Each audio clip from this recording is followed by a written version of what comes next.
Sa isang bayan na kung tawagin ay San Sebastian, ay pinamumugaran ng mga aswang, bampira at taong lobo na pinamumunuan ni Drago, isang hybrid na aswang na nag-evolve at patuloy na lumalakas sa paglipas ng panahon. Inuubos nila ang lahat ng mamamayan sa bawat bayan na kanilang nilulusob at sinasakop. Kinakain nila ang mga lamang loob at sinisipsip ang kanilang dugo. At kapag naubos na ang mga mamamayan, ay lilipat naman sila ng ibang lugar na kanilang lulusubin at sasakupin. At sa kasalukuyan nga, ay bayan naman ng San Sebastian ang kanilang sinasalakay. Oo, ang bayan ng San Sebastian na kung saan ako isinilang at dito rin nagmula ang aking mga ninuno. Tahimik at payapa ang bayan ng San Sebastian sa loob ng maraming taon. Naglingkod na mayor ang aking lolo at maganda ang kanyang track record. At ako man ay naglingkod din bilang hepe ng kapulisan sa loob ng mahabang panahon. Matagal na ako nagretiro, pero naging aktibo pa rin ako sa ibang kaparaanan. Pinamumunuan ko ang isang grupo ng mga vigilante na nagtatanggol sa sino mang gustong manggulo sa bayang aking sinilangan. Bagamat ang pagiging vigilante ay labag sa batas, ay hinayaan na lang yon ng otoridad sa amin dahil maganda rin ang aking track record at malaki ang naitutulong namin sa pagsugpo sa kasamaan. May ilan na ring grupo ng mga tulisan at rebelde ang nagtangkang manggulo at mangulimbat sa aming bayan, pero hindi sila nagtagumpay at nagawa namin silang itaboy. At ngayon nga ay panibagong banta ang kasalukuyang hinaharap ng aking bayan. At marahil ito na ang pinaka matinding laban na aking susungin sa aking buong buhay, dahil hindi na mga ordinaryong tao ang aking kalaban, kundi masasamang elemento, mga halimaw na kampon ng kadiliman. Isang matindi at malaking hamon ang pagsugpo sa mga kakaibang uri ng nilalang, dahil kakaiba rin ang kanilang lakas at kapangyarihan. Kaya naman, kailangan namin ng iba yung pag-iingat at paghahanda kung paano nga ba namin susugpuin ang iba't ibang uri ng halimaw at maligno. Kaya naman, nagtipon kami sa plaza ng mga kasama kong vigilante. Dumalo rin sa pagpupulong ang ilang mga pulis at marami ring mamamayan ng San Sebastian ang naroroon. Kailangan kasi naming magkaisa upang maipagtanggol ang aming sarili at ang aming bayan. Kaya naman, halos mapuno ang plaza na pinagdausan ng pagpupulong. 4:00 ng hapon, nag-umpisa ang aming pagpupulong. Mga kababayan, pinulong ko kayo rito dahil gusto kong malaman ang inyong opinyon tungkol sa mungkahi ng ating mayor. Papayag ba kayo na lisanin natin ang bayan ng San Sebastian? Aba, hindi. Hindi kami papayag dyan. Oo nga naman, hindi namin lilisanin ang bayan ito. Pero mauubos tayong lahat kung di tayo aalis dito. Hindi tayo dapat matakot dahil ililigtas tayo na sugo ng langit. Oo nga naman, ililigtas tayo ng sugo ng langit dahil yun ang susulat sa aklat ng mga propesiya, hindi ba? Hindi totoo yan. Dahil kung totoo nga may ipapadala sugo ang langit, di sana'y dumating na siya noon pa. Naging maingay ang paligid dahil sa iba't ibang reaksyon ng aking mga kababayan. Merong mga matatapang na gustong ipagtanggol ang aming bayan, pero meron ding mga natatakot at gusto nang lumikas. Hindi ko sila tinipon para magdesisyon kung mananatili ba kami o lilikas para takasan ang masasamang elemento. Buo na ang aking pasya 10 ng aking mga kasama. Hindi kami papayag na masakop at maubos ng aming mga kalaban. At tungkol naman sa sinasabi nilang sugo ng langit, ay wala yung kasiguraduhan, kaya hindi ako aasa sa isang nilalang na walang tiyak na oras kung kailan siya dadating, at wala ring nakatitiyak kung dadating pa nga ba siya. Kaya wala kaming ibang pwedeng asahan kundi ang aming mga sarili. Lalaban kami hanggang sa dulo ng aming hininga. Kaya pinatahimik ko sila at muli akong nagsalita. Humahanga ako sa inyong katapangan dahil nakahanda kayong magbuwis ng buhay para sa ating bayan. At doon naman sa mga natatakot at gustong lumisan, ay naiintindihan ko kayo. Alam kong gusto lang ninyong makatakas at pumunta sa ligtas na lugar. Pero wala naman yung kasiguraduhan. Walang tiyak na ligtas tayong mapupuntahan, mga kasama. Nagsalita rin ang isa kong kasama, si Elektra, isang mandirigmang vigilante na marami ng karanasan sa pakikipaglaban. Hindi maganda ang kanyang naging karanasan dahil naging biktima siya ng malupit na mundo. 18 taong gulang siya nang maulila siya sa magulang dahil napatay sila sa isang ambush. Matinong lingkod ng bayan ang kanyang tatay.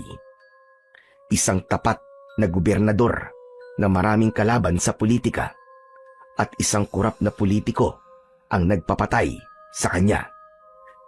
Hindi nakamtan ni Elektra ang hustisya dahil na rin sa umiiral na corrupt justice system sa ating lipunan. May 2 pa siyang nakababatang kapatid na babae na napatay naman ng mga magnanakaw na miyembro ng Akyat Bahay Gang, at hinalay din muna ang 2 niyang kapatid ng mga adik na magnanakaw. Mabuti na lang at wala siya sa kanyang bahay nang mangyari yun, dahil malamang na naging biktima rin siya ng mga halang ang kaluluwa. Nagkataon namang miyembro ng isang vigilante group ang isa niyang kaibigan, kaya sumapi siya sa grupong yun na ang tanging layunin lamang ay puksain ang mga salot ng lipunan. May konting alam sa martial arts si Elektra at dumaan siya sa isang pagsasanay hanggang maging mahusay siya sa larangang yun ng pakikipaglaban.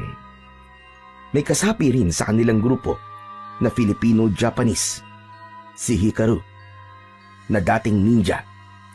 Si Hikaru ang nagturo at nagsanay kay Elektra kung paano gumamit ng katana o samurai kung tawagin dito sa atin sa Pilipinas. Pero matagal nang hindi kasapi ng vigilante si Hikaru dahil pumunta siya ng Japan at hindi na nagbalik pa sa Pilipinas. Malaki ang grupo ng mga vigilanteng kinabibilangan ni Elektra.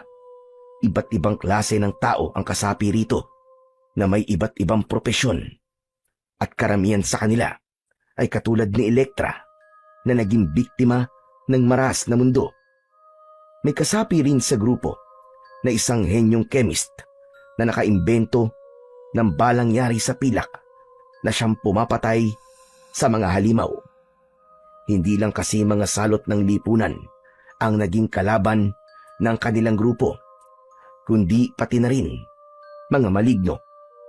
Maging ang espada ni Elektra ay yari sa pilak at kumikinang pa dahil sa sobrang kintab, at marami ng kampon ng kadiliman ang napatay ng espadang yon, katulad ng aswang, tikbalang, vampira, kapre, taong lobo, nuno sa punso, mangkukulam, at iba't ibang uri ng maligno. Ang bawat halimaw na mahagip at mahiwa ng sandata ni Elektra ay nasusunog at nagiging abo. Si Elektra ang nag-recruit sa akin, kaya 5 taon na rin kaming magkasama sa grupo ng mga vigilante. Napatay sa isang engkwentro ang aming pinuno At ako ang naging successor niya dahil ako ang napili ng aking mga kasama at si Elektra naman ang pinili kong maging kanang kamay. Kung tutuusin, ay may iba pang mas qualified kaysa sa akin para maging pinuno. Pero dahil na rin sa aking matagal na karanasan bilang dating hepe ng pulisya, ay ako ang pinili nila para sila ay pangunahan sa pagpapatuloy ng aming misyon. Ama si Lolo Pedong, kailangan nating ipagtanggol ang ating bayan. Marami tayong kalaban at hindi sila mga ordinaryong nilalang lang. Mga kampon sila ng kadiliman. Pero naniniwala akong magagapi natin sila kung tayong lahat ay magkakaisa. Sumang-ayon ang mga matatapang at sumigaw sila at sabay-sabay na sinambit ang katagang lalaban tayo. Lalaban tayo. Hindi nakatiis si Bokyo, ang 10 taong gulang na bata na kinupkop ni Elektra dahil ulila na rin sa mga magulang na naging biktima naman ng mga holdapper.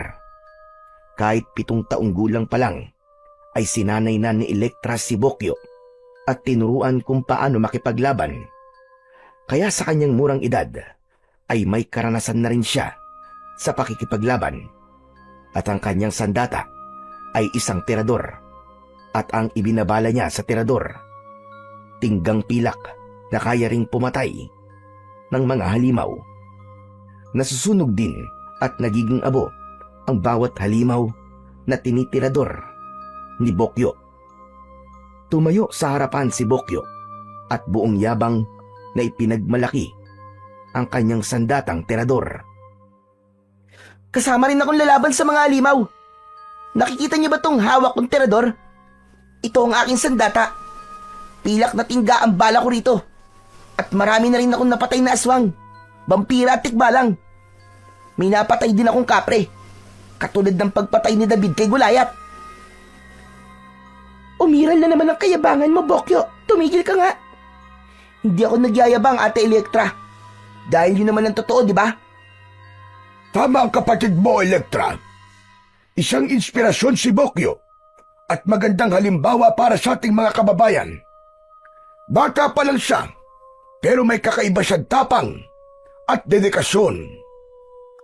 Marami kaming nakumbinsing sumama sa amin sa pakikipaglaban, pero marami rin ang nagpasyang lumikas at pumunta na lamang sa inaakala nilang ligtas na lugar. Iginagalang ko ang opinyon at desisyon ng bawat isa. Kaya yung mga gustong lumikas ay hindi ko na pinigilan, pero kinumbinsi ko pa rin silang manatili. At yung mga gustong lumaban at ipagtanggol ang aming bayan ay pinalakas ko palalo ang loob upang maisakatuparan ang isang dakilang layunin, ang ipagtanggol ang bayan at mamamayan ng San Sebastian. Naging mahaba ang aming pagpupulong dahil marami kaming mga plano kung paano lalabanan ang mga malignong itinuturing naming naging pinakamalaking banta sa bayan ng San Sebastian. Mahaba ang aming pagpupulong, kaya inabutan kami ng gabi. Mag-aalas 7 na, kaya pinauwi ko na sila. Mga kasama, alam kong nagugutom na kayo. Kaya sige na, magsiuwi na kayo. Gumagabi na rin, kaya kailangan nating mag-ingat at maging handa sa pagsalakay ng ating mga kalaban.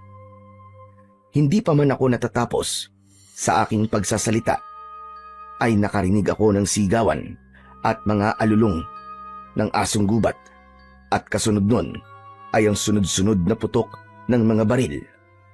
Nabigla kaming lahat dahil hindi namin inaasahan ang biglaang pagsalakay ng mga aswang, vampira at taong lobo. Kanya-kanyang takbo ang mga tao para matakasan ang mga halimaw na humahabol sa kanila. Pero marami sa kanila ang hindi nakatakas sa matutulis na kuko at matatalim na pangil ng mga kampon ng kadiliman. Kaya naman, sa ilang minuto lang ay dumanak ang dugo dahil marami ang sinakmal ng mga vampira at taong lobo at meron ding mga naging biktima ng aswang at nakuha ang kanilang mga lamang loob. Pero hindi natinag ang mga kasamahan kong vigilante na may armas na baril na kung saan ay yari din sa tinggam pilak ang mga bala. Kaya marami rin silang napatay na mga halimaw.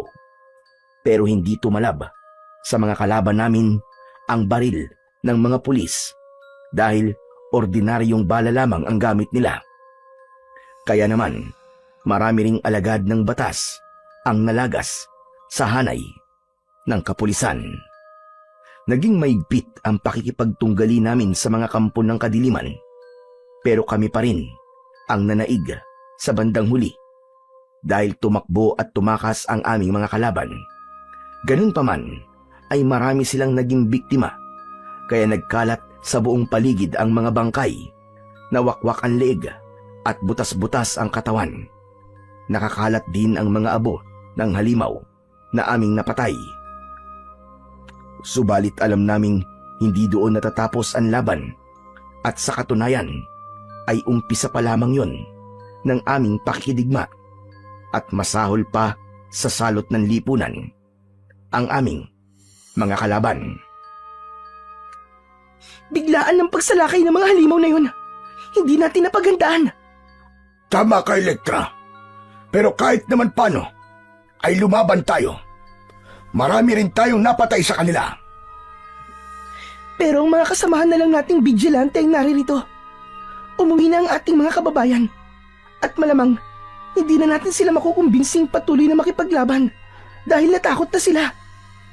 Yun na nga ang problema natin ngayon. Kulang ang tauhan natin. Kaya maaaring maubos din tayo dahil mas marami ang ating kalaban. Siya nga pala, Lolo Pedong. Anong gagawin natin sa mga nakakalat na bangkay? Hindi na siguro sila kukunin ng mga kamag-anak nila. Maghahanap na lamang tayo ng bakanting lote na paglilibingan nila. Mas buryal ang mangyayari. Humingi tayo ng tulong kay Mayor. Siya na ang gagawa ng paraan kung paano sila ililibing ng sabay-sabay. Pagkatapos na mailibing ang mga bangkay, ay lumipas ang ilang araw na nababalutan ng takot at pangamba ang buong bayan ng San Sebastian dahil hindi nila alam kung kailan muling sasalakay ang mga halimaw.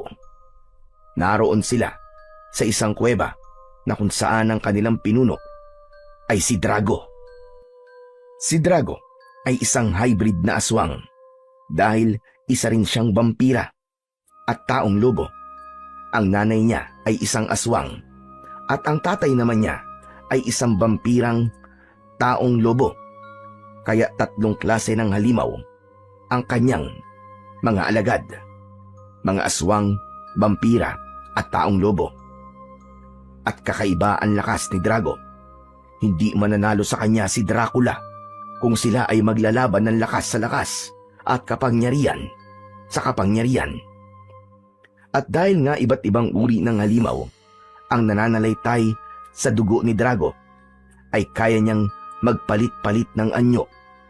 Pwede siyang maging aswang o vampira at pati na rin taong lobo. At talaga namang nakakatakot ang orihinal niyang itsura. Malaki siya na may taas na 2 metro. Mas matangkad pa sa dating NBA player na si Yao Ming. Malaki at matipuno ang kanyang katawang punong-puno ng matigas at makapal na balahibo. At ang kanyang muka ay parang isang lobo. Mahaba ang pangil at nanlilisik ang pulang mga mata. Malaki ang kanyang kamay na may mahahabang galamay at mahaba rin ang matulis niyang mga kuko. Kaya kapag nakita mo siya, ay baka sa takot pa lang ay mamatay ka na. At si Drago sa ngayon ay mahigit na 300 taon na. Kaya naman, hindi na mabilang ang mga lugar ang pinaggasikan niya ng lagim. Bukod sa mga halimaw, ay may isa pang matapat na alagad si Drago. Si Maruka, isang mangkukulam na babaylan at maraming alam. sa propesiya. Napabagsak na ang mga tauhan mo, Boss Drago. Mukhang nakatagpo sila ng katapat. Oo nga. Hindi ko akalaing marami rin palang matatapang na mandirigma ang bayan ng San Sebastian. At hindi ko inaasahang marami ang malalagas sa aking mga tauhan. Ako ba na'y nagulat, Boss Drago? Napanood naman natin sa aking bolang kristal ang matindi nilang paglalaban. Napansin mo ba ang babae na may hawak ng espadang pilak? Kakaiba ang kanyang bilis at galing. At siya ang pinakamaraming napatay sa aking mga tauhan. Hindi siya ordinaryong tao. Tama ka, Bossing Drago. May kakaiba siya bilis at galing. Pero hindi tayo dapat na matakot sa kanya. Isa lang naman ang dapat nating katakutan. At yun ay walang iba, kundi ang sugo ng langit na posibleng tumapos sa ating lahat. Natatawa ko sa iyo, Maruka. Hanggang ngayon ba naman ay naniniwala ka sa fake news na yun?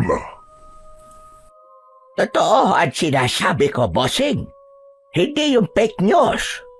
Dahil yun ang nasusulat sa propesiya. Sa katunayan, ay napatay ng sugong yon sina Suma at ang anak niyang si Galema. Pati na rin si Medusa ay napatay niya.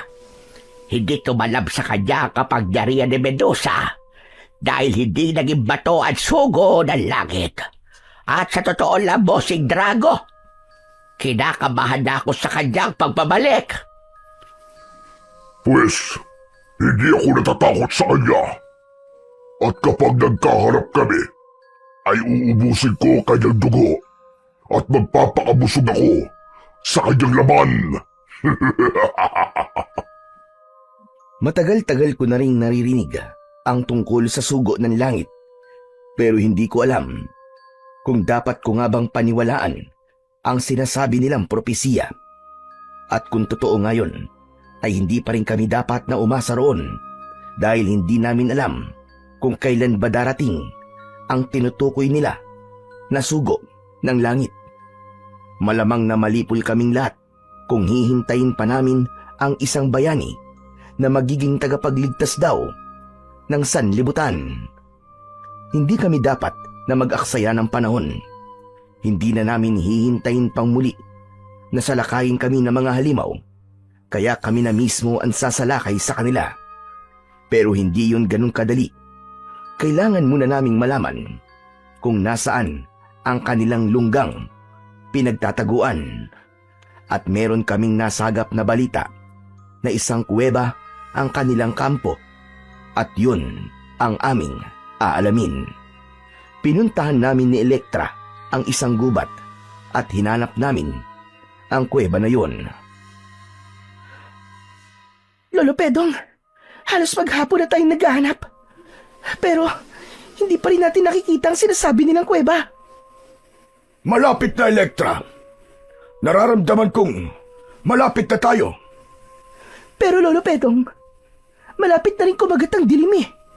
Hindi tayo dapat abutan ng gabi rito. Delikado ang lagay natin. Oo nga, delikado na. Tama ka, umuwi na tayo. At bumalik na lang tayo rito bukas. Mabilis din naming nilisan ang kagubatan ng San Sebastian at bumalik kami sa aming kampo. Tuloy-tuloy pa rin ang ginagawa naming paghahanda, lalong-lalo na sa paggawa ng balang pilak. Kailangan bilisan namin ang aming pagkilos at paghahanda. Hindi namin alam kung kailan muling sasalakay ang mga halimaw at ayaw naming maulit ang nangyari na bigla na lang kaming nabulaga dahil bigla rin ang pagsalakay ng mga halimaw na yon. Samantala, sa kuweba na pinagkukutaan ni Drago ay meron silang binabalak ni Maruka. Hindi pala lingid sa kanilang kaalaman ang pagmamanman namin ni Elektra malapit sa kanilang kinaroroonan. Nakikita pala nila kami ni Elektra dahil ang bolang kristal ni Maruka ay tulad ng isang CCTV na kung saan ay makikita nila ang mga umaaligid sa kanilang hideout. Siguradong babalik sila. Kaya may naisip akong paraan. Anong paraan, Bossing Drago?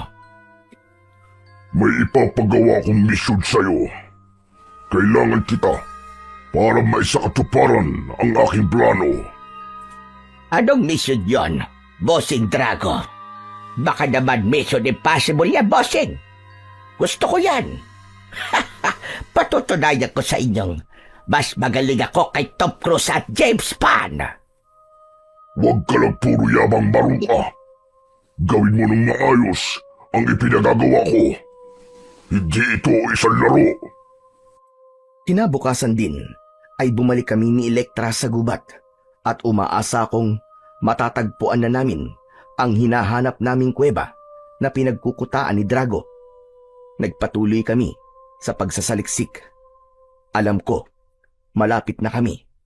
Malapit na naming matagpuan ang aming hinahanap. Dito tayo huminto kahapon. At alam kong malapit na tayo. Paano? Kung makita nila tayo dito, Lolo Pedong. Kasalukuyan silang natutulog at nagpapahinga. Kaya walang makakakita sa atin. Tulog! Tulugan niyo ako! Saklolo! Isang tinig ng matandang babae ang aming narinig na humihingi ng tulong. Kaya pinuntahan namin kagad. Nakita namin si Maruka na nakahandusay at nilapitan namin. Naku, Lola! Lola, ano po nangyari sa inyo? Nahilo ako at natumba. Gutom na kasi ako. Paano yan? Wala kaming dalang pagkain dito. Ano bang ginagawa mo rito? At bakit ka napadpad dito? May mga kasama ako. Pero napatay sila. Napatay sila ng mga aswang. Diyos ko po, mabuti naman at hindi nila kayo pinatay. Matanda na raw kasi ako. At hindi na raw sariwa ang aking dugo at laman. Kaya't pinabayaan na lang nila ako. At mabaho ka na rin. Kahit naman ako yung aswang, hindi kita kakainin kahit gutom na ako. Ako rin, kahit aswang ako, hindi rin kita pag-iinteresan. Ayokong kumain ng laman na matandang panot at mukhang butike. Tama na po yan. Huwag na po kayo magtalo. Ano to? Paano yan, Lolo Pedong? Kailangan nating isama si Lola. Ano ka ba? Pendong? Bagay na bagay sa itsura mo ang pangalan mo, Pendong. Pendong Panot. Ikaw ba? Anong pangalan mo? Maruka. Pangalan pa lang, nakakasuka na. Bagay din sa'yo. Mukha ka kasing bruha. Tama. Isa ka akong bruhang magkukulab. Naku, patay. Nadulas yata ang dila ko. Ang kukulit niyo naman eh. Tayo na nga po, Lolo Pedong. Umuwi na tayo. At isama na natin si Lola Maruka. Isinama na nga namin si Maruka sa aming kampo at wala kaming kaalam-alam na yun pala talaga ang plano ni Drago. Ang gawing espiya ang alalay niyang si Maruka. Pero kung tutuusin, ay hindi nila kailangan mag-espiya dahil nakikita naman nila kami sa bolang kristal ni Maruka.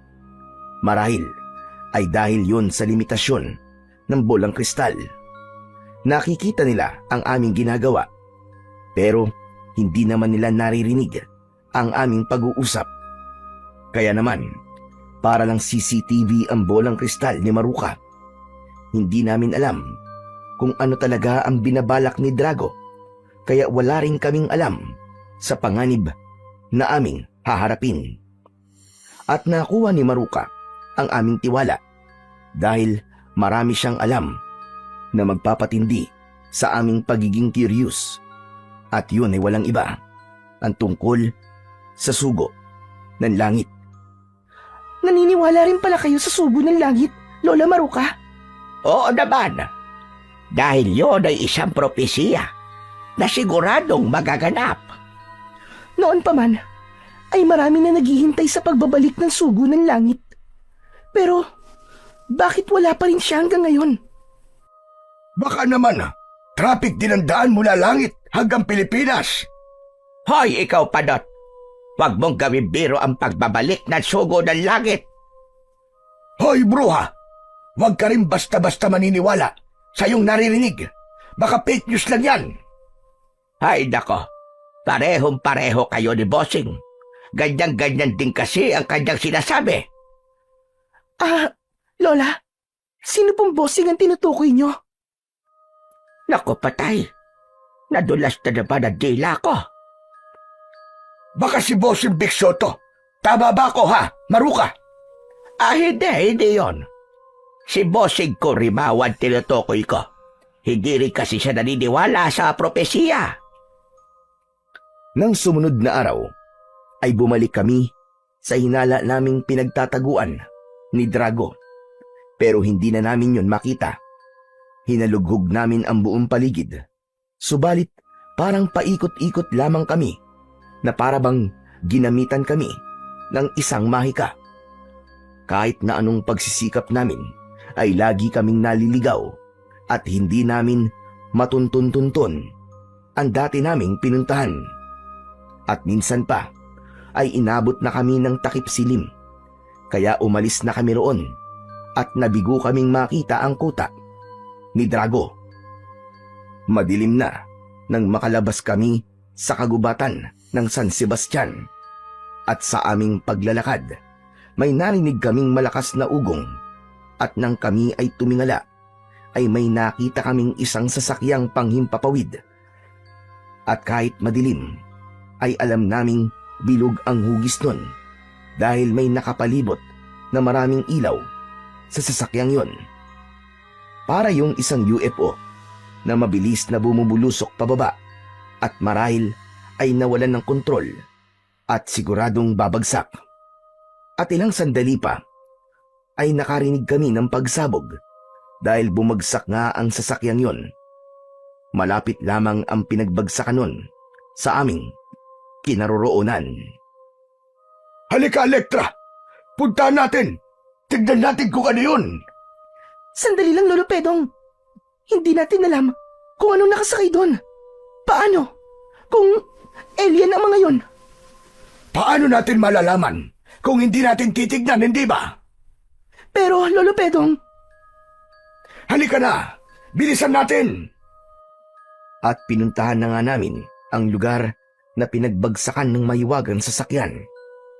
Umuusok ang wasak na sasakyan ng aming nakita at malaki rin ang uka na nilikha noon sa lupa. Wala kaming nakitang anumang nilalang, kaya hindi namin alam kung may nakasakay nga roon. Nagulat kami nang marinig namin ng isang matikas na boses mula sa aming likuran. Ako ba ang inyong hinahanap? Sa aming paglingon ay nakita namin ang isang lalaking matangkad at matipuno ang katawan. May suot siyang damit pandigma na parabang isang Roman soldier, at kahit may suot siyang helmet ay kita pa rin namin ang kanyang kagwapuan. Mukha siyang artista kung tutuusin. Kamuka ni Dingdong Dantes. May hawak siyang mahabang espada na kulay ginto. sino ka? Ako si Apollo, ang sugo ng langit. Sugo ng langit? Kung ganun, ay totoo nga. Totoo nga ang nakasulat na propesiya sa banal na aklat. Hindi ako makapaniwala sa aking nakita. At naitanong ko sa aking sarili, siya na nga ba talaga? Siya na ba ang sugong tagapagligtas na matagal nang hinihintay ng sangkatauhan? Ilang sandali pa ang lumipas at nakarinig kami ng mga alulong ng taong lobo at huni ng mga vampira at aswang. Isang grupo ng mga halimaw ang papalapit na sasalakay sa amin. Huwag kayong matakot. Akong bahala sa kanila. Mabilis ang mga sunod na pangyayari. Pero mas mabilis ang naging pagkilos ni Apollo. Singbilis ng kidlat. Kaya naman, mabilis din niyang napatay at inubos ang mga halimaw na lumusob sa amin. At sa aking tansya ay nasa mahigit na 30 halimaw silang lahat. At tunay ngang kamangha-mangha ang bilis at tapang ni Apollo dahil tinapos niya ang kanyang mga kalaban sa loob lamang ng 1 minuto. Kaya naman, hindi na kami nagduda pa ni Elektra.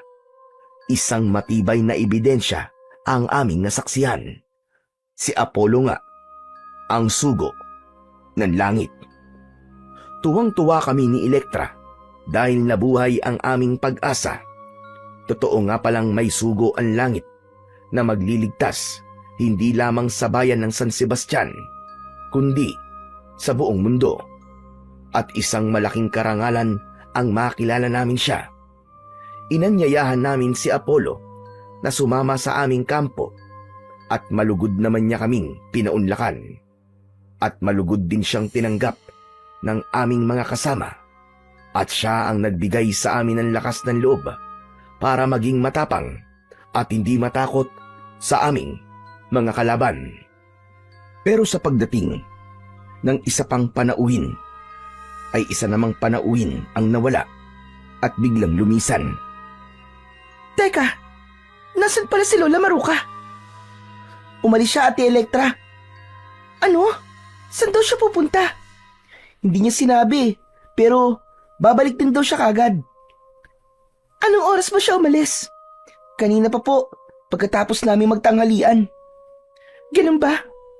Pero bakit wala pa rin siya hanggang ngayon? Malalim na ang gabi ah. Huwag na natin siyang hintayin, ate. Bukas na siguro siya babalik. Mabuti pa nga siguro kung bukas na lang siya ng umaga uuwi dahil delikado na pag ganitong oras. Sa totoo lang, ay nahihiwagaan ako kay Maruka dahil may pagka-misteryosa siya. Hindi ko pa rin lubos maisip kung ano ang ginagawa niya sa gubat nang siya ay aming matagpuan. Para kasing hindi ka panipaniwala ang kanyang kwento.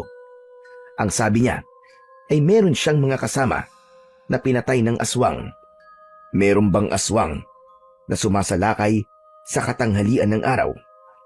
Kahit ang mga vampira at taong lobo ay takot din sa sikat ng araw. Ayoko nang pasakitin pa ang ulo ko dahil hindi naman big deal sa amin kung sino nga ba talaga si Maruka dahil hindi namin siya kailangan. Si Apollo ang dapat naming pagtuunan ng pansin dahil siya ang sugo ng langit na magliligtas sa aming lahat. Kaya naman, nagkaroon kami ng pagpupulong tungkol sa gagawin naming paglusob sa kuta ni Drago. Pero ayon kay Apollo, ay hindi raw dapat kami maging padalos-dalos. Kailangan daw naming maghintay ng magandang pagkakataon. Ano pa bang magandang pagkakataon nang hihintayin natin, Lolo Pedong? Kung tutuusin nga, ay hindi na tayo kailangan ni Apollo. Nakita naman natin kung gaano siya kabilis at kalakas. Naisip ko na rin yan, Elektra.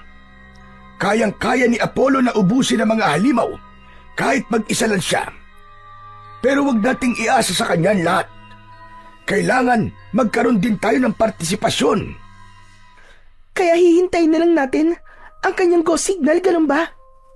Ganun na nga.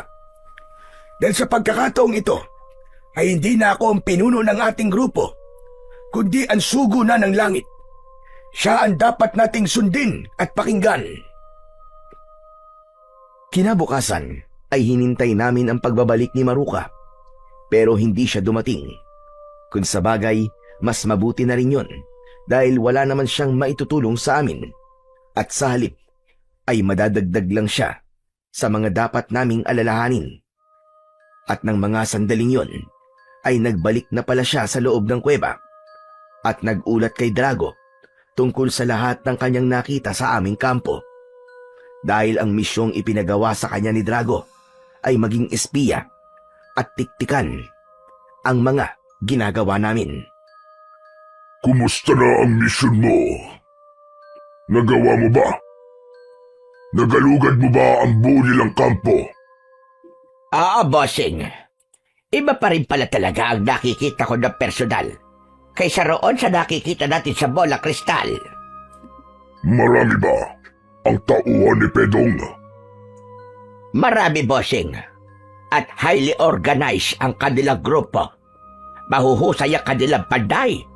Nakita ko kung paano nila ginagawa ang mga balang yari sa tingga at pilak. Tunay ngang mahusay sila dahil nakatuklas sila ng sandatang papatay sa atin. Sige, Maruka. Bumalik ka sa kampo nila at ipagpatuloy mo ang iyong pagmamatsyag. Areglado, bossing.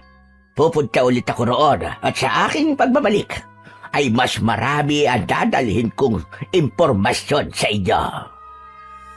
Bumalik nga sa aming kampo ang bruhang si Maruka at hindi ko na yun inaasahan pa. Ang buong akala ko ay hindi na siya magbabalik. Bagamat nagdududa ako sa kanya, ay tinanggap pa rin uli namin siya dahil wala naman akong nakikitang banta sa kanya. Ano bang magagawa ng isang matandang babae laban sa amin? Pero nagkamali ako dahil isang anay pala ang pinapasok namin sa aming tahanan.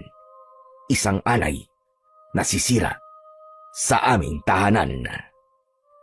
Saan ka nang galing? Bakit ngayon ka lang bumalik?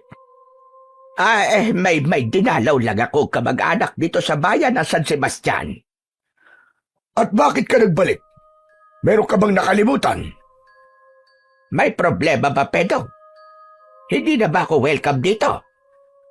Wala akong sinasabing ganyan. Nagtataka lang kasi ako. Naroon ka na sa mga kamag-anak mo. Pero, nagbalik ka pa talaga rito. Namimiss ko kasi sina Bokyo at Elektra. Ako, hindi mo ba ako namimiss? Bakit sino ka ba sa buhay ko para ikaw ay mamiss ko? Magpalago ka muna ng buhok at baka sakali pa. Sa paglipas ng ilang araw, ay patuloy ang aming paghahanda para sa aming pagsalakay sa kuta ni Drago. Nagpaalam sa akin si Apollo dahil siya na lang daw mag-isa ang magmamatsyag at maghahanap sa kinaroroonan ni Drago. Ilang araw ang lumipas pero hindi pa rin siya nagbabalik. Kaya naman, nabahala kami at nag-alala na baka may hindi magandang nangyari sa kanya. Bakit ganun? Ano kayang nangyari sa kanya? Baka naman natagalan lang siya sa paghanap. At pwede rin, may iba siyang pinuntahan. Pero Lolo Pedong, saan naman siya pupunta? Huwag na lang muna natin siyang problemahin. Hintayin na lang natin siya dahil siguradong babalik din siya. Sana nga ganun lang. Pero paano kung napahamak na pala siya, Lolo?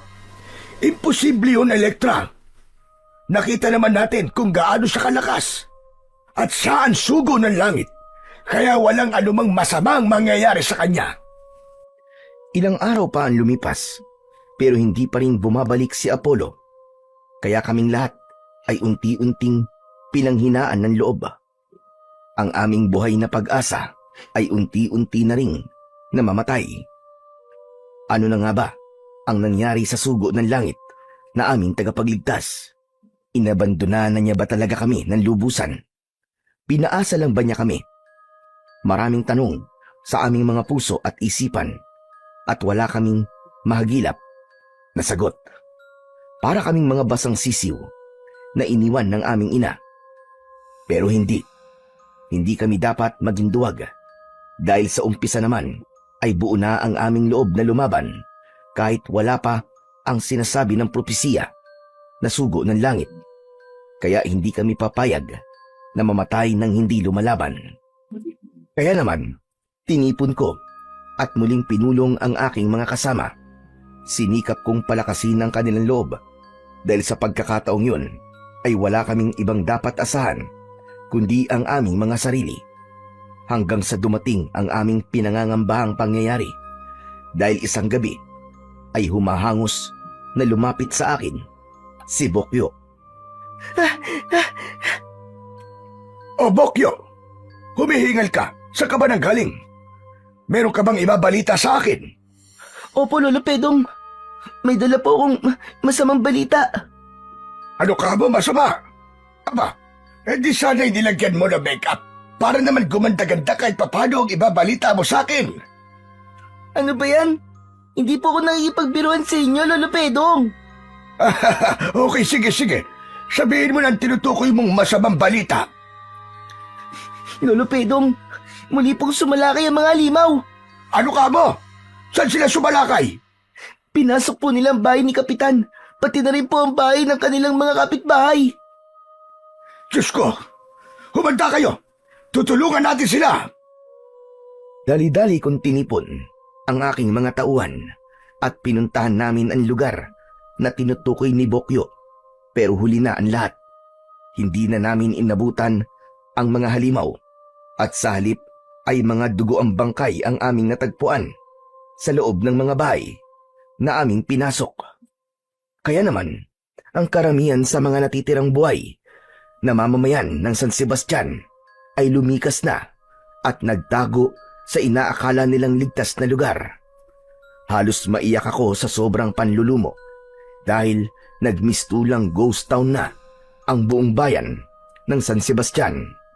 At ang isa pang labis kong ikinalulungkot ay marami akong kamag-anak na kasamang naging biktima ng mga halimaw sa pangalawang beses nilang pagsalakay.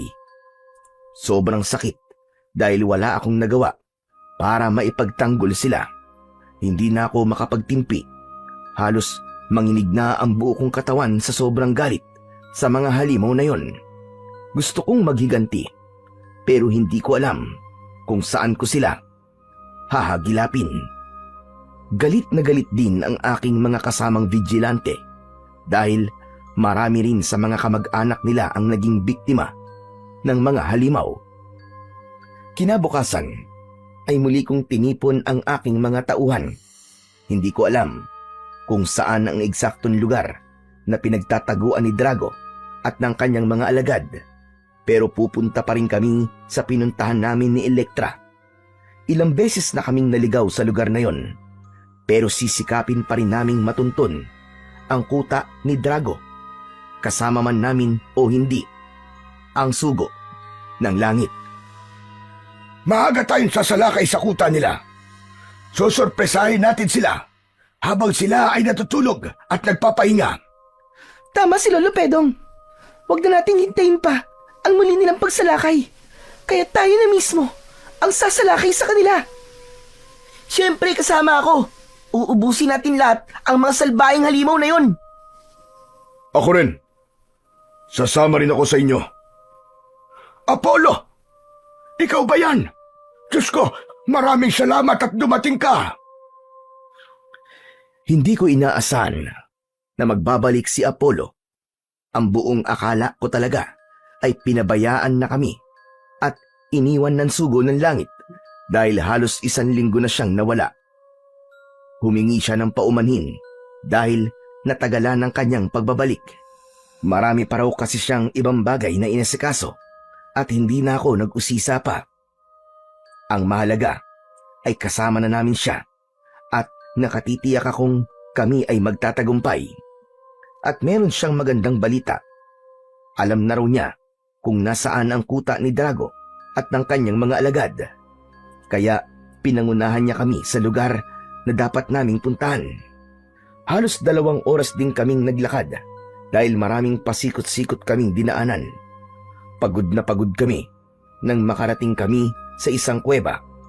May natitira pa naman kaming lakas kahit pagod na pagod kami, pero hindi ko alam kung sapat nga ba yun para kami ay magwagi. Hindi kami dapat mangamba at matinag dahil kasama namin ang sugo ng langit na aming tagapagligtas. Kaya kahit anong mangyari, kami ay kanyang poproteksyonan at ipagtatanggol. Pumasok kami sa loob ng kuweba at padilim ng padilim habang lumalayo ang aming nilalakad. Ang ilan sa amin ay may dalang sulo, tangkay ng kawayan na may telang nag-aapoy ang dulo, at yun ang nagsisilbing liwanag sa aming dinadaanan hanggang sa makarating kami sa mismong kinaroroonan ni Drago Hindi namin siya nakikita, pero naririnig namin ang kanyang boses. Maligayang pagdating. Kanina ko pa kayong hinihintay. Mabuti naman at nakarating kayo sa aking palasyo. Umalingaw sa buong paligid ang malakas na boses ni Drago, at dahil nga hindi namin siya nakikita, ay nagpalinga-linga kami sa buong paligid. Hindi talaga namin siya nakita at nagpatuloy lamang siya sa pagsasalita. Gutom na ba kayo? Gusto niyo ba kumain? O baka gusto ninyong kayo ang aming kainin?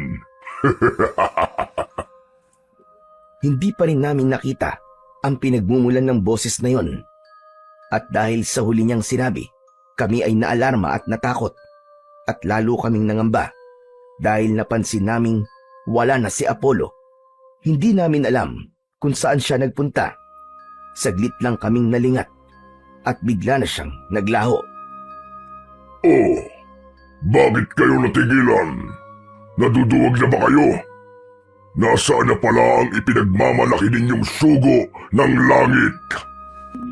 Sino ka ba? At nasaan ka? Ikaw ang tuwag dahil ayaw mo magpakita sa amin! Isang putok ng baril ang aking pinakawalan. Magkahalong takot at panggigigil ang aking nararamdaman. Maging ang mga kasama ko ay natatakot na rin. Huwag mong sayangin ang iyong bala. Ireserba mo yan. Huwag kang pikon dahil lalo ka lang pumapangit. Ano ka ba? Walang hiya ka! Magpakita ka sa akin! Lumabas ka! 2 putok pa uli ang aking pinakawalan. Nanggigigil na talaga ako. Alam ko na hindi ako dapat mawala sa focus, pero dismayado talaga ako dahil naisahan kami ni Apollo.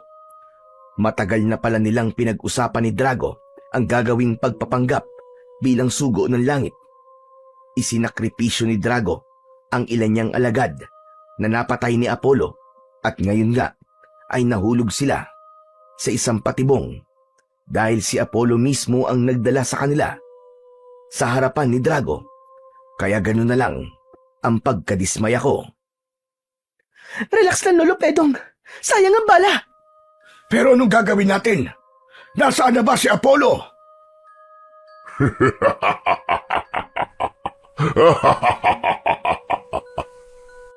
Ayop ka. Bakit ka ba tawa ng tawa? Meron ba nakakatawa? Oo naman. Natatawa ko sa inyong dalawa ng lolo mong panot. Mga utu-utu kayo at gunggong na naniniwala sa fake news. Hindi totoo ang sugo ng langit. Kalokohan lang yun. Ano? Anong ibig mo sabihin? Nahulog kayo sa aking patibong. Madali kayong nauto at naniwala sa isang palabas. Magaling, Apollo. Magaling. Maraming salamat. Walang anuman, Boss Drago. Maliit na bagay. Walang iya ka, Apollo. Walang iya ka. Nilinlang mo kami.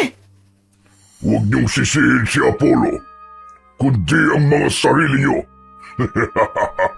Mga tanga-tanga kasi kayo. Hayop talaga kayo. Mga hayop. Mga demonyo kayo. Magpakita kayong dalawa sa akin dahil tatantarin ko kayo ng pinong-pino. Matapang ka talaga, Elektra. At maganda ka rin. Sayang naman ang iyong ganda at tapang kung mamamatay ka lang. Kaya aalukin kita ng isang magandang posisyon. Gusto mo ba na maging reyna ng aking kaharian? No way! Over my dead body! Mamamatay na muna ako bago mangyari ang ilusyon mo! Sige, sinabi mo eh. Your wish is my command. Makalipas ang ilang saglit, ay biglang napuno ng usok ang buong paligid. At nang malanghap namin ng amoy ng usok, kaming lahat ay nahilo at nakatulog. Nagtagumpay sa kanyang plano si Drago. Inutusan niya ang isa niyang tauhan si Apollo para magpanggap na sugo ng langit. Madali kaming napaniwala. Isinakripisyo ni Drago ang ilan niyang alagad para maisakatuparan ang kanyang binabalak. Si Apollo, na inakala naming katuparan ng propesiya, ay isa palang huwad na sugo ng langit. Nagtagumpay si Drago at naging biyag niya kaming lahat. Magaling, bossing! Napakaganda ng iyong ideya. Pero ano ngayon ang gagawin natin sa ating mga bihag? Ano bang magandang gawin sa kanila, Maruka? Ano pa ba, bossing? E di kainin mo kanilang mga laman loob at sipsipin ang kanilang mga dugo. Alam ko, bossing, gutom ka na. Pati na rin ang iyong mga alagad. Nanghihinayang ako sa kanilang tapang, kaya hindi ko sila papatayin. Gagawin ko silang alagad, at si Elektra naman ang aking magiging reyna. Pero, bossing, paano mo gagawin yon? Kakagating ko lang sila ng bagya sa kanilang mga leeg, at sa loob ng 3 araw ay magbabagong anyo na sila. Magiging halimaw din silang lahat at magiging aking alagad. Hindi ko nga lang alam kung anong itsura ang kanilang kalalabasan. Makalipas ang ilang oras, ay nagising ako. Ganun na lang ang aking pagkabigla dahil sa aking pagbangon ay nabungaran ko si Maruka at ikinuwento niya sa akin ang buong katotohanan. Isa raw siyang bruhang mangkukulam na alagad ni Drago at nagpanggap din siya para maging espiya. Kaya minsan ay nadismaya na naman ako dahil hindi lang si Apollo ang nanloko sa amin, kundi pati na rin ang bruhang si Maruka. Itinanong ko sa kanya kung nasaan si Elektra at ang iba ko pang mga kasama. Dinala niya ako sa kanilang malaking kulungan. Naroon silang lahat at hindi pa rin nagigising at napansin kong may kagat sa kanilang mga leeg. Ano nangyari sa kanila? Bakit may kagat sila sa kanilang mga leeg? Huwag kang mag-alala, Pedong. Hindi sila mamamatay dahil maliit na kagat lang ang ginawa ni bossing. Kung ganon, anong mangyayari sa kanila? Magigising sila pagkalipas ng 3 araw. Pero magbabagong anyo na silang lahat. Lahat sila ay magiging vampira o aswang at magiging alagad ni bossing. Si Elektra, dasan siya? Huwag kang mag-alala. Nasa maayos siyang kalagayan dahil VIP treatment siya para kay bossing. Anong ibig mo sabihin? Magiging vampirang aswang din siya at itatakda ang kanilang kasal pagsapit ng kabilugan na buwan. Teka muna sandali. Bakit ako? Wala akong kagat sa leeg. Matanda ka na kasi. Wala ka na silbi para maging alagad ni bossing. At gusto rin niyang masaksihan mo ang mga sunod na mangyayari. Hindi ko gusto ang masamang binabalak ni Drago at ayoko nang masaksiyan pa yon. Pero anong aking magagawa? Hindi na ako makakalabas pa sa lugar na yon. Hindi ko na magagawang tumakas dahil nakagapos ang aking mga paa at kamay. Kaya malamang na dito na ako mamamatay. Ito na ang aking magiging libingan. Ganun pa man ay ayoko pa ring mawalan ng pag-asa. Patuloy pa rin akong nagdadasal na sana ay totoo nga ang nakasaad sa propesiya. Sana nga'y totoong may sugo ang langit na magliligtas sa aming lahat mula sa mga kuko ng halimaw.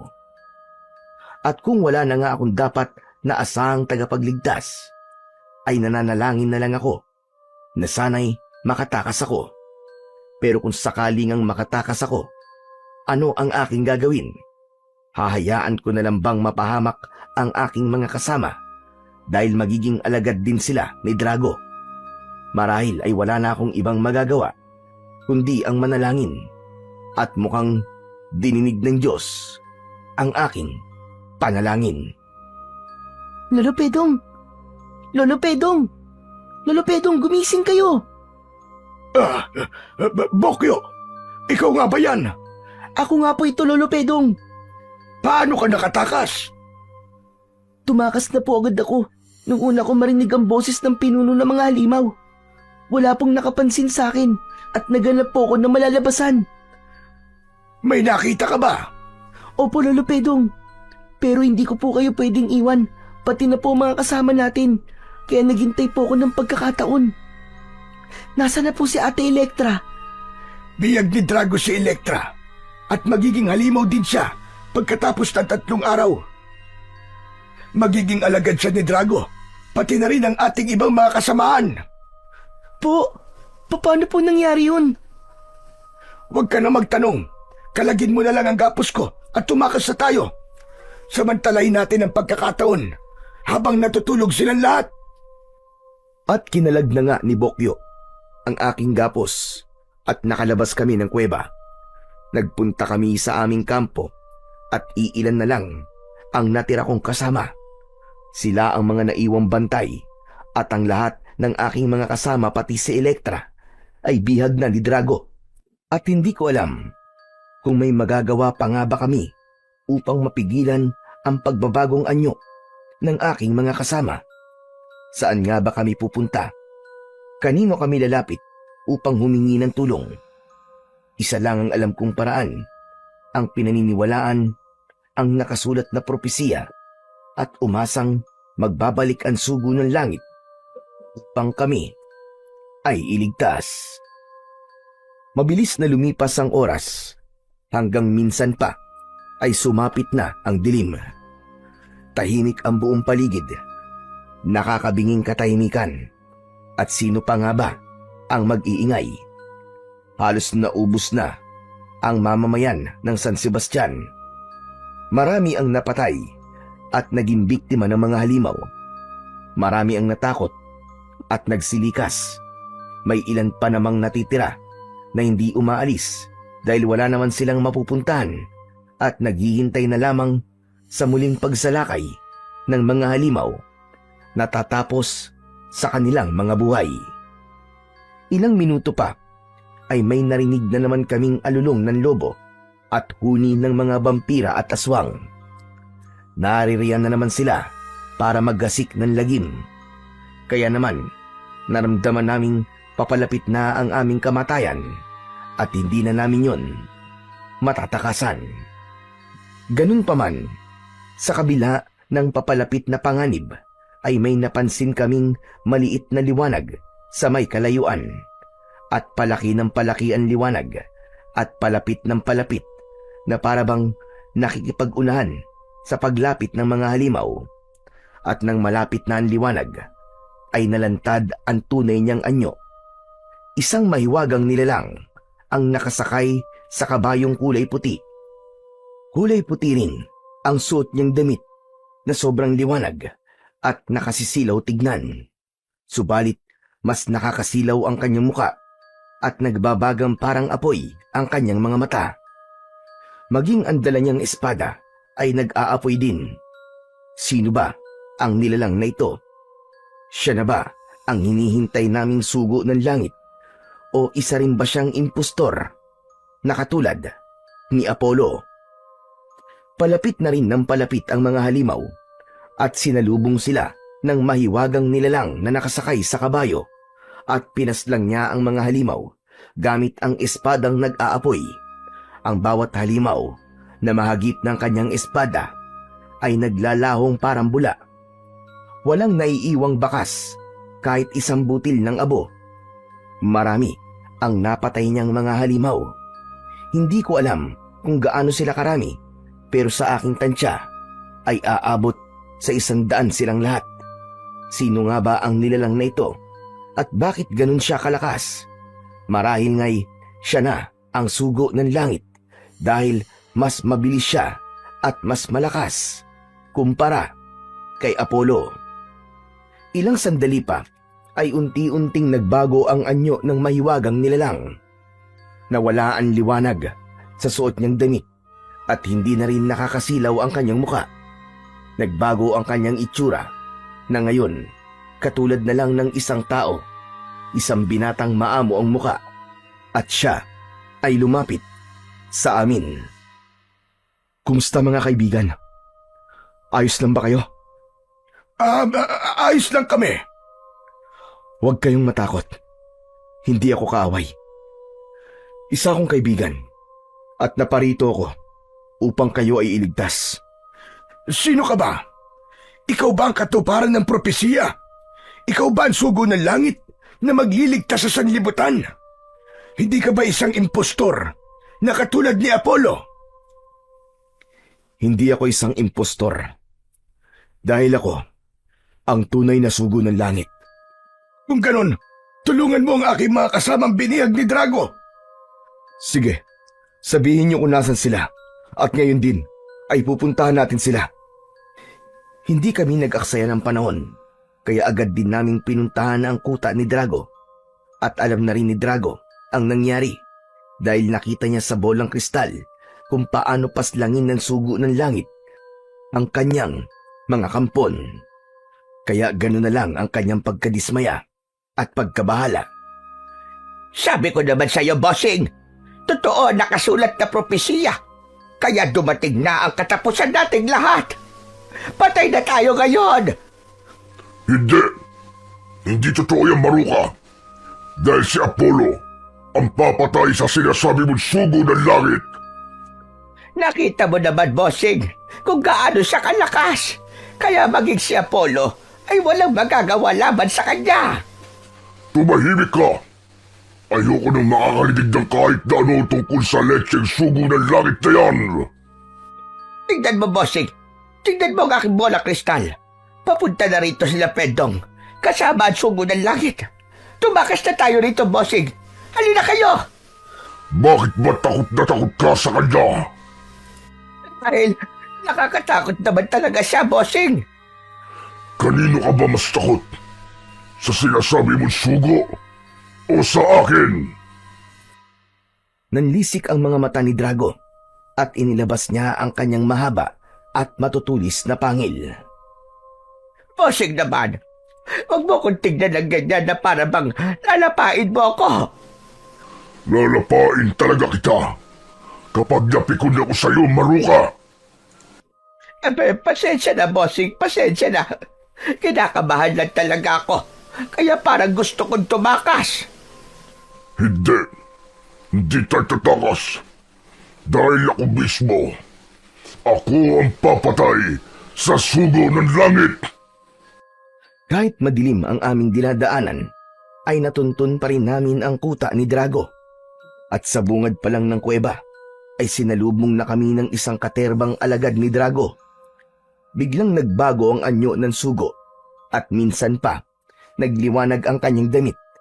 Nagliwanag din at nakasisilaw ang kanyang muka at nag-aapoy ang kanyang mga mata at nag-aapoy din ang hawak niyang espada. Nasa isang sulok lang kami ni Bokyo at pinapanood namin ang umaatikabong bakbakan. Sugo ng langit laban sa mga halimaw na kampon ng kadiliman. May mga halimaw ding sumasalakay sa amin pero napatay namin sila dahil may armas pa rin akong baril at dala naman ni Bokyo ang kanyang tirador. Meron ding ilang halimaw na naduwag at tumakbo upang matakasan ang hagupit ng umaapoy na espada. At nang wala na ang mga kalaban, ay lumitaw si Apollo, ang pinakamalakas na alagad ni Drago, at nagbago ang anyo ni Apollo dahil isa siyang taong lobo at tunay na napakalaki niya. Mas malaki pa siya kay Drago. Malaki ang kanyang ulo, kaya naman mahaba ang kanyang nguso at napakarami niyang pangil na sintigas ng bakal. Mas mahaba rin at mas matulis ang kanyang mga kuko kumpara kay Drago, pero mas malakas pa rin at mas makapangyarihan si Drago kesa sa kanya. Pumapangalawa lang siya kay Drago. Buong tapang na kinalaban at sinagupa ni Apollo ang sugo ng langit. Naging mahigpit ang kanilang pagtutuos, pero sa bandang huli ay nanaig pa rin ang liksi at bilis ng sugo ng langit. Nahagip si Apollo ng nag-aapoy na espada, kaya siya namatay at biglang naglaho. At ang pangyayaring yun ay napanood ni Drago at Maruka sa bolang kristal. Maliwanag pa sa sikat ng araw, bossing. Sa nagaan sugo ng langit. Nagawa niyang paslangin ang iyong pinakamalakas na alagad. Kaya tayong dalawa naman ang kanyang isusunod. Pwede ba? Huwag kang magulo, Maruka. Dahil nakakahawa ang iyong kaduwagan. Bakit, bossing? Hindi ka ba naduduwag? Hindi ka ba natatakot? Hindi. Anong hindi? Ay ano, kitang-kita sa itsura mo. Tumigil ka, Maruka. Pag hindi ka pa tumigil, kakainin kita ng buo. Weh, maniwala ko sa'yo. Talaga ba? Sige nga. Oh, eto ang leeg ko. Kagatin mo ko. Sige. Naku po, anak ka ng teteng. Puro libag ang leeg mo, Maruka. Kaya pala ang lakas na loob mo. Dahil alam mong hindi kita papatusin. Pero ano ang gagawin natin ngayon, bossing? Paano natin haharapin ang sugo ng langit? Dalawa na lang tayo rito. Dahil marami na sa iyong mga alagadan tumakas. Kaya tumakas na rin tayo. Sabi ko naman sa'yo, hindi ako tatakas. Papatayin ko ang sugo ng langit. Wala nang makakapigil sa amin, kaya pumasok na kami sa loob ng kuweba. Madilim sa loob, pero ang nag-aapoy na espada ng sugo ng langit at ang makintab niyang puting kasuotan ang nagsilbing liwanag. Tahimik at wala kaming makita sa loob. Marahil ay nagtatago na si Drago at nanginginig sa sobrang takot. Pati na rin ang bruhang si Maruka dahil nakita nila ang kakaibang lakas at kapangyarihan ng sugo ng langit. Lumabas ka na, Drago! Huwag kang magtago at harapin mo na ang iyong kamatayan! Humanda ka, Drago! Dahil dumating na ang iyong katapusan! Hanggang dyan na lang kayo! Isang hakbang pa ninyo ay papatayin ko ang bata nito! Hayop ka! Demonyo ka! Bitiwan mo ako! Bigla palang pumasok sa loob si Bokyo upang hanapin ang ate niyang si Elektra at nakita siya ni Drago. Nasaksihan naman ni Drago mula sa bolang kristal kung gaano kalakas ang sugo ng langit, kaya nakaramdam din siya ng takot. Ayaw niyang makipagsapalaran, kaya hindi siya lalaban ng parehas. At may naisip nga siyang paraan kung paano pasusukuin ang sugo. Hinuli niya ang bata at ginawa niyang panangga at kasangkapan para maipagtanggol ang kanyang sarili at hindi makakilos ang sugo. Wala siyang magagawa dahil hawak ni Drago ang leeg ni Bokyo at sa isang sakal lang niya ay siguradong todas ang pobreng bata. Pilit na pumipiglas naman si Bokyo. Ano ba? Sinabi ng bitiwan mo ako eh! Bitiwan mo ako! Huwag ka nang pumalag dahil hindi ka na makakatakas. Huwag ka nang makulit. Sa pilit na pagpupumiglas ni Bokyo ay nagawa niyang kagatin ang isang daliri ni Drago. Aray ko, hayop ka talagang kutog lupa ka. Gusto mo bang ikaw naman ang kagatin ko? Huwag, Drago! Huwag mo siya sasaktan! Sumuko ka na kung ayaw mo mapahamak ang kutong lupang ito. Ibinaba ng sugo ng langit ang hawak niyang espada at nagbago ang kanyang anyo. Katulad ng dati ay bumalik siya sa anyong tao bilang tanda ng kanyang pagsuko. Hindi niya maaatim na mapahamak ang isang inosenteng nilalang, kaya wala siyang ibang nagawa kundi ang sumuko at maging biyag ni Drago. Iginapos ng maigpit ang kanyang mga paa at kamay. At ganun na lang ang aking panlulumo at tinanong ko ang aking sarili. Ano na ang mangyayari sa amin? Nabihag na ang sugo, kaya nabihag na rin ba ang aming pag-asa? Ito na ba ang aming katapusan? Saan nga ba hahantong ang lahat? At paano na si Elektra at ang iba ko pang mga kasama, magiging halimaw na rin ba sila at mapapabilang sa alagad ni Drago? Hayop ka, demonyo ka! Anong gagawin mo sa sugo ng langit? Secret! Sige, Drago! Tumawa ka hanggang gusto mo. Dahil sa amin pa rin ang huling halakhak! Di titignan natin. Isinusumpa ko, tanda. Babaligtarin ko ang nakasulat na propesiya. Ano ba talagang gagawin mo sa sugo ng langit? Maghintay ka na lang, matandang panot. Dahil mapapanood mo ang isang magandang palabas. It's showtime!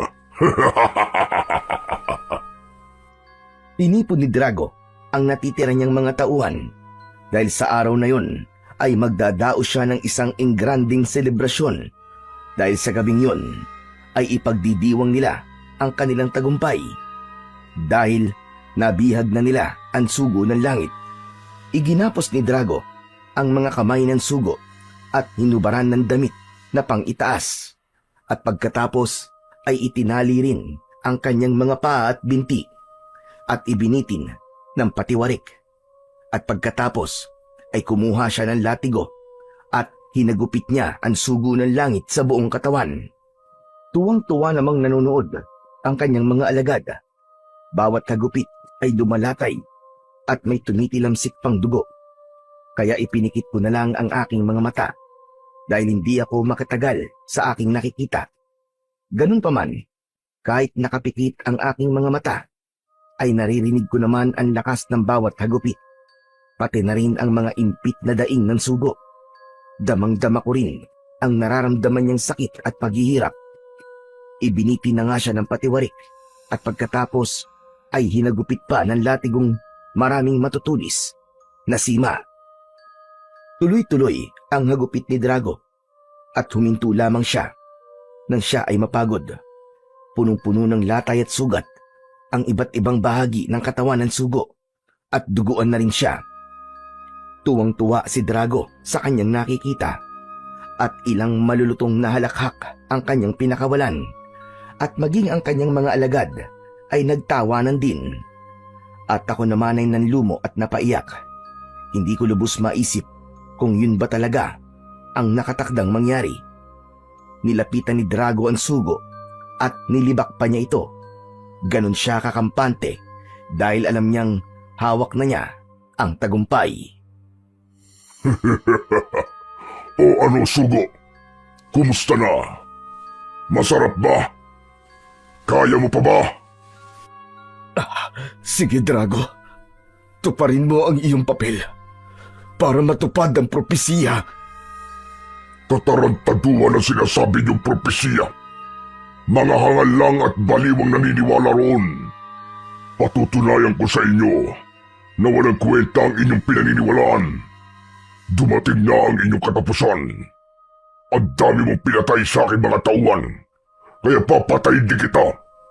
Pero dahan-dahan lang para maramdaman mo ang lupit ng aking pagiganti at kung ano ang iyong natikman ngayon. Umpisa pa lamang yan. Tama na, Drago! Tama na!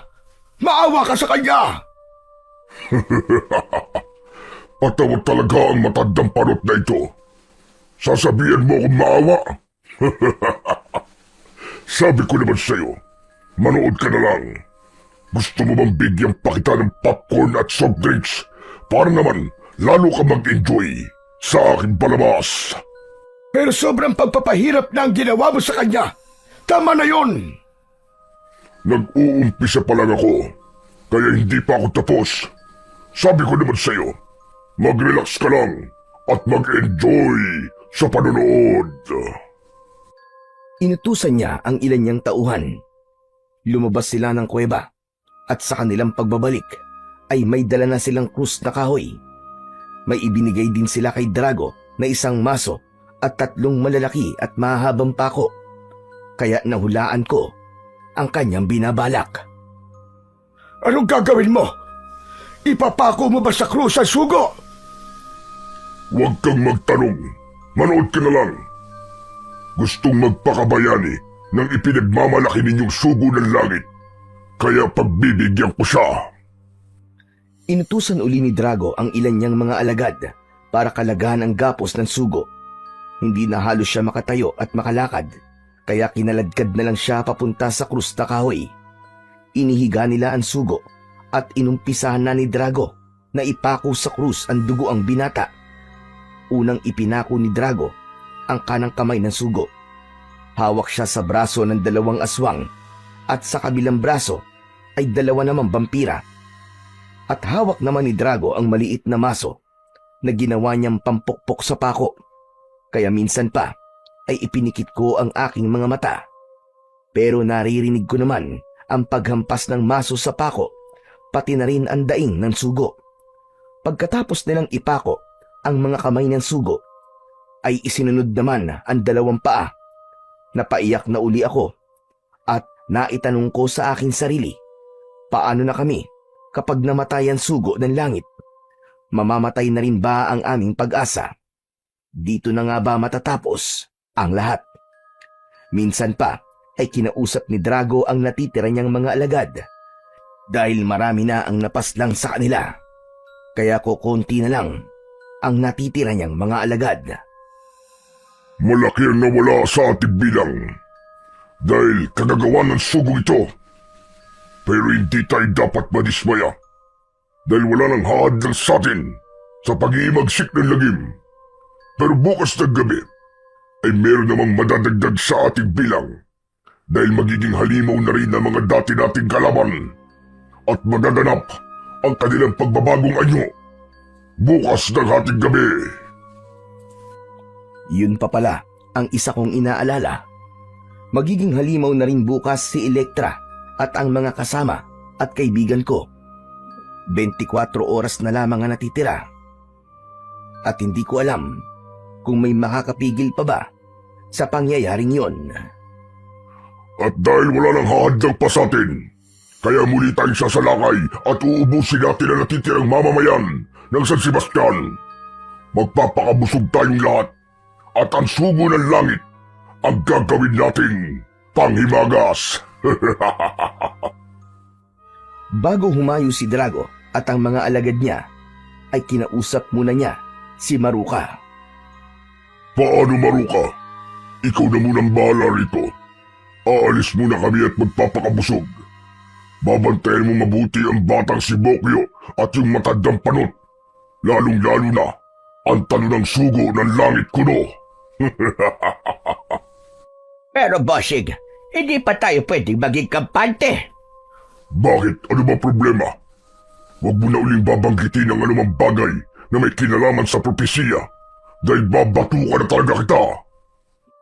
Yun nga mismo, bossing, ang pinangangambahan ko. Dahil ayon sa propesiya, ay dadaan sa matinding paghihirap ang sugo ng langit. Yun mismo ang ginawa mo. Tinupad mo ang nakasulat sa propesiya. Ano pa bang dapat nating ikabahala? Nakapako na sa krus ang sugo ng langit at wala na siyang magagawa. At mamaya, sa aming pagbabalik, ay siya naman ang aming kakainin. Uubusin namin ang kanyang lamang loob at iinimin namin ang lahat ng kanyang dugo. Pero bossing, hindi magandang ideya yan. Dahil ayon sa propesiya, ay sa dugo ng sugo naggagaling ang kanyang lakas at kapangyarihan. Eh di mas maganda nga kung ganon. Lalo akong magiging mas malakas at mas makapangyarihan. Sana nga, bossing. Sana nga. Mali ang aking iniisip.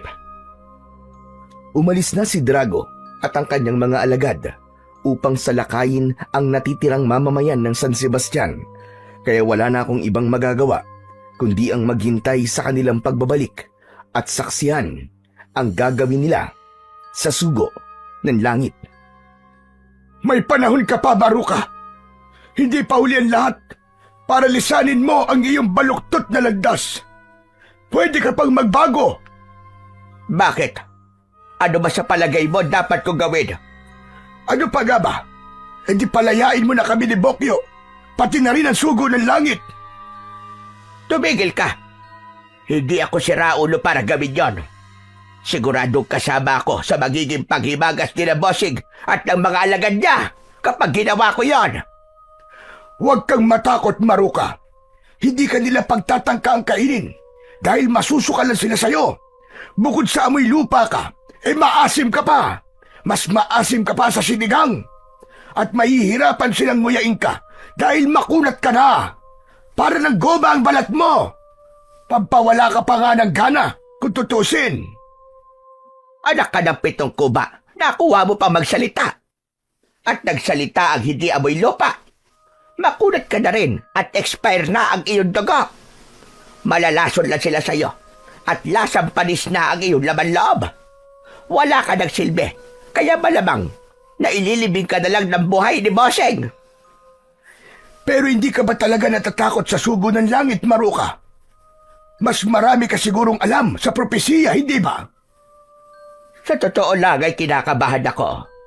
Hindi maganda ang aking kutob. Malinaw ang nakasaad na propesiya. Ang sugo ng langit ang papatay kay Drago at sa lahat ng kanyang mga alagad. Pero hindi nakasaad kung paano mangyayari iyon.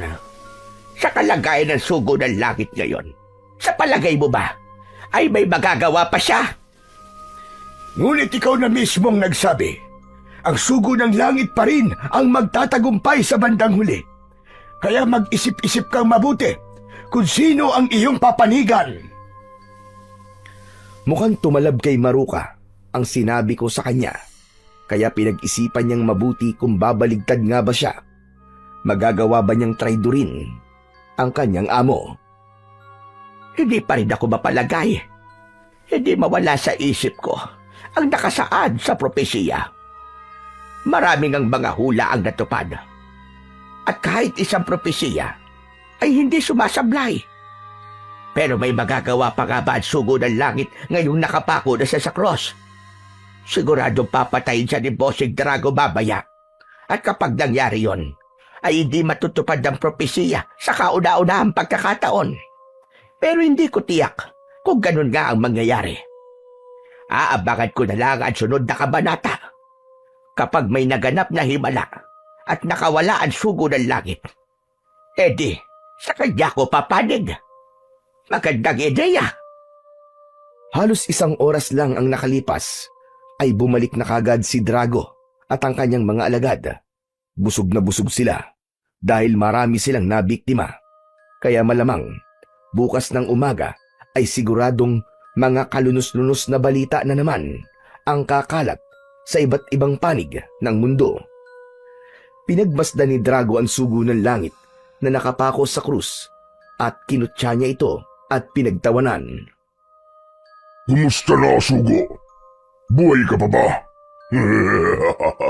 Kawawa ka naman dahil mamaya gagawin naming alak ang iyong dugo at gagawin namin pulutan ang iyong laman.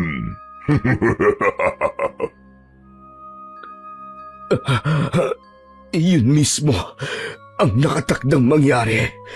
Kaya tuparin mo ang iyong misyon. Aba, buhay ka pa nga. Wala nang maniniwala sa'yo. Sige nga, patunayan mo sa akin kung ikaw talaga ang sugo ng langit at tagapagligtas ng sangkatauhan. Bakit hindi ka bumababa riyan? Iligtas mo ang iyong sarili at pati na rin ang mga biyag namin. Oo, yun mismo ang aking gagawin. Hindi lang sila ang ililigtas ko, kundi ang lahat ng naniniwala at nananampalataya sa akin. Patawa ka rin pala. Ang lakas ng fighting spirit mo. Hindi mo na nga magawang iligtas ang sarili mo. Ibang tao pa kaya? Sorry ka na lang dahil bilang na ang nalalabing sandali sa buhay mo. Minsan pa ay pinulong ni Drago ang kanyang mga alagad. Bagamat silang lahat ay busog na, pero natatakam pa rin sila at nasasabik sa laman at dugo ng sugo ng langit. Lahat sila ay curious kung ano nga ba talaga ang lasa ng dugo at laman ng isang nilalang na may pambihirang lakas. Masasalin nga ba sa kanila ang lakas at kapangyarihan ng sugo ng langit kapag ininom nila ang kanyang dugo. Isa sa gawa na ni Drago ang pagpatay sa sugo ng langit at ang mismong espada ng sugo ang gagamitin niya. Tinusok niya ng espada ang tagiliran ng sugo ng langit at dumanak ang kanyang dugo na parang gripo. Hawak ng dalawa niyang alagad ang isang timba at doon napunta ang maraming dugo ng sugo. May mga ilang patak ng dugo ang tumilamsik kay Drago at sa dalawa niyang alagad. At ang dugong yun ay dumaloy papunta sa kanilang bibig at nang ito ay kanilang malasan ay ubod ng sarap. Yun na marahil ang pinakamasarap na dugo na kanilang natikman. Tumigil ang pagdaloy ng dugo sa katawan ng sugo at halos mapuno ang timba. Kumuha ng malaking kupita si Drago at sumalok siya ng dugo sa timba. Tama na sa akin itong isang kupita. At paghati-hatian na lang ninyo ang dugo na narito sa timba. Paisa-isang lagok lang muna para makatikim kayong lahat. Tuwang-tuwa ang mga aswang na pinagpiestahan ang dugo ng sugo at isang himala ang nangyari. Mahigit 100 silang lahat pero lahat sila ay maraming nainom at may natira pang kalahating timba. Lahat sila ay hindi makapaniwalang ganong kasarap ang dugo ng sugo at sobrang ginhawa sa katawan ang kanilang naramdaman. Maging si Drago ay ganon din. Kakaiba talaga ang sarap at linamnam ng dugo ng sugo. At hindi lang yon, dahil may kakaibang epekto sa kanila ang dugong yon. Dahil pakiramdam nila ay hindi lang na doble, kundi na triple pa ang kanilang lakas. Pumulot ng isang tipak na matigas na bato ang isang aswang at dinurog niya ito sa kanyang mga palad. Namangha ang mga nakakita, kaya ganun din ang kanilang ginawa. Sinubukan nila sa iba't ibang paraan, pero mas kakaiba ang lakas na ipinamalas ni Drago. Hinawakan niya ang ulo ng maso at napipi ito sa kanyang mga palad ng kanyang pisilin. Hindi pa rin nakontento ang mga alagad ni Drago. Lumabas sila ng kuweba para masubukan kung gaano talaga sila kalakas. At minsan pa ay namangha sila dahil mas mabilis na silang tumakbo at mas mataas na silang tumalon. Ibang-iba talaga ang lakas at liksi nila kumpara sa dati. Muli silang pumasok sa kuweba at nagpatuloy sila sa pagdidiwang. Isa itong magandang pangyayari mga kasama. Dahil nasalid sa ating lahat ang lakas at kapangyarihan ng sugo ng langit. Mas mapapadali ang pagsakop natin sa bawat bayan na ating pupuntahan at lalo kong magiging tanyag sa buong mundo. Hindi rin ako makapaniwala sa aking nasaksiyan. Bakit nga ba nagkaganon? Nangangahulugan bang mas marami silang mabibiktima at mas magiging mabilis ang paggasik nila ng lagim? Hindi ko talaga maintindihan kung bakit nangyayari ang mga ito. Lalo silang naging malakas at mas marami ang magagawa nilang pinsala sa ating lipunan.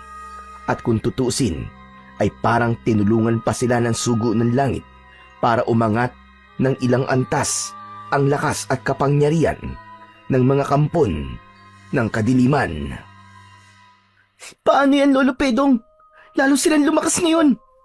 Kaya nga, siguradong mas marami na silang mabibiktima.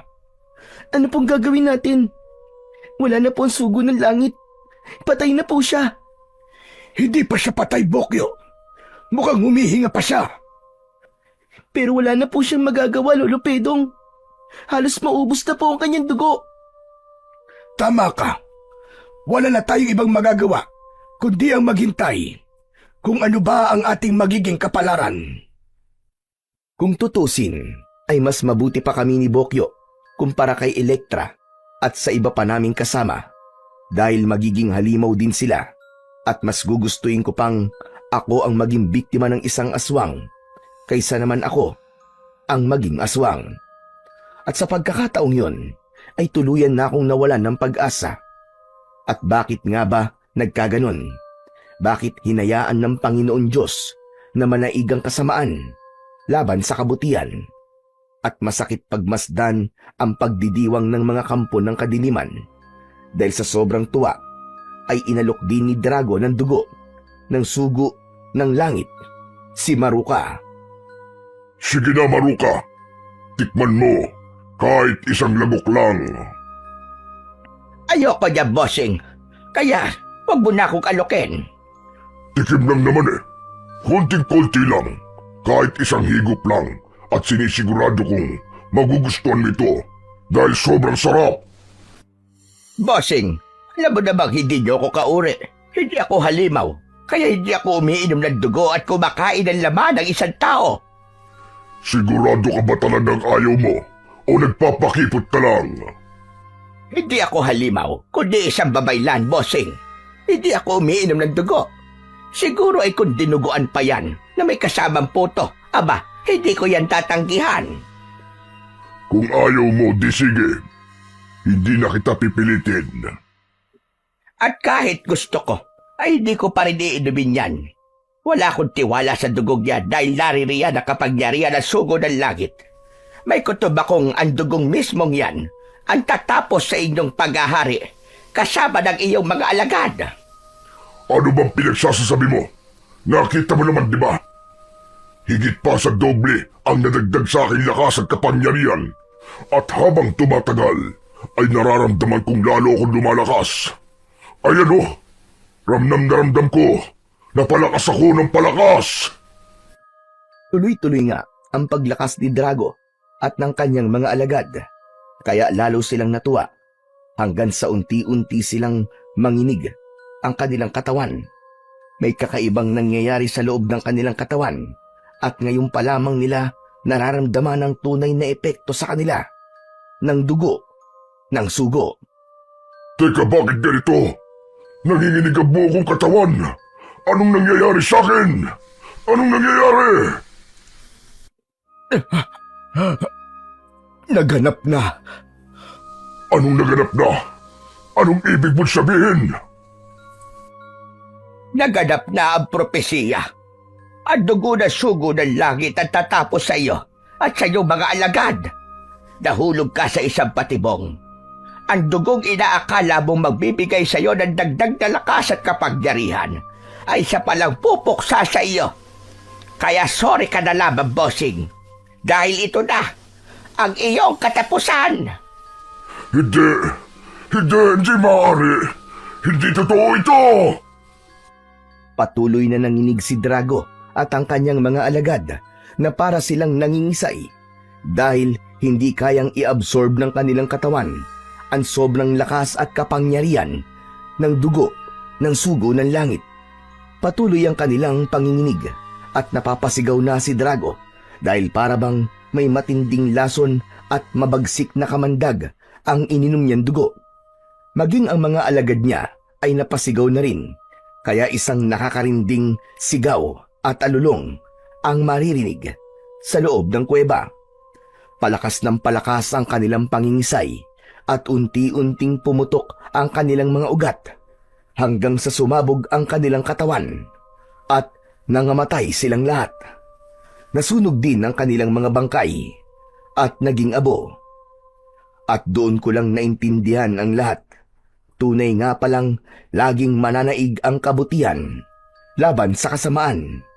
May pagkakataong mahirap intindihin ang dakilang layunin ng Panginoon. Yun bang akala mo ay natalo ka na at nagapi ka na ng kaaway at iniisip mong pinabayaan ka na ng Panginoon? Pero hindi pala, dahil malalim ang kanyang pamamaraan. Lumapit ako sa sugo ng langit. Nakayok-kayok na ang kanyang muka at hindi na siya humihinga. Marahil hanggang doon na lang talaga ang buhay niya dahil natapos na ang kanyang misyon. Alam kong maririnig mo pa rin ako.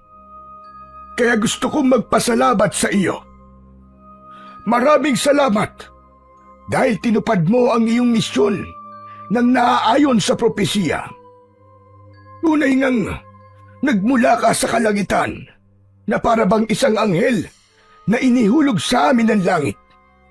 At ang pangyayaring ito ay hinding-hindi namin malilimutan. At ito ay maitatala sa mga kasaysayan ng San Sebastian. Uulitin ko, maraming salamat sa iyo, Sugo ng Langit. Oo. Wala na si Drago at ang kanyang mga alagad. Pero hindi nangangahulugang doon din matatapos ang lahat. Dahil ang pangyayaring ito ay isang kabanata lamang ng aming buhay. At marami pang kasunod na pakikibaka ang aming haharapin. At ang karanasan namin ito, ang paghuhugutan namin ng lakas at inspirasyon para sa mga susunod pang laban. Mabuti na lang at hindi ako uminom ng dugo dahil kung nagkataon ay naging abo na rin ako. Sabi ko naman sa iyo, hindi pa huli ang lahat para ikaw ay magbagong buhay. Magbalik loob ka na sa Panginoon. Tama ka, Pedong. Ganun na nga ang aking gagawin. Teka muna, paano pala si Elektra? Ang aming mga kasama. Hindi pa rin sila nagigising. Anong mangyayari sa kanila? Magiging halimaw pa rin ba sila kahit patay na si Drago? Kumalat na sa kanilang katawan ang kabandag ni Drago. Kaya hindi na mapipigilan pa ang pagiging halimaw nila. Ano ka mo? Pero teka, wala ka bang alam na paraan? Isa kang babaylan, di ba? Kaya kahit paano ay meron kang magagawa. Hindi yun saklaw ng aking kapangyarihan, Pedong. Pero may naisip akong paraan. Isa lang ang alam kong remedyo. Anong remedyo? Ang dugo na sugo ng langit. Ipupunas natin sa mga kagat nila sa leeg. Sigurado ka ba? Paano? Kung maging abo rin sila katulad ni na Drago? Hindi sila likas na masama. Dahil hindi sila kampo ng kadiliman. Kaya iba ang magiging epekto sa kanila ng dugo na sugo. Maganda ang mungkahi ni Marua. Kaya yun ang gagawin namin. Marami pang dugo ng sugo ang natira sa timba.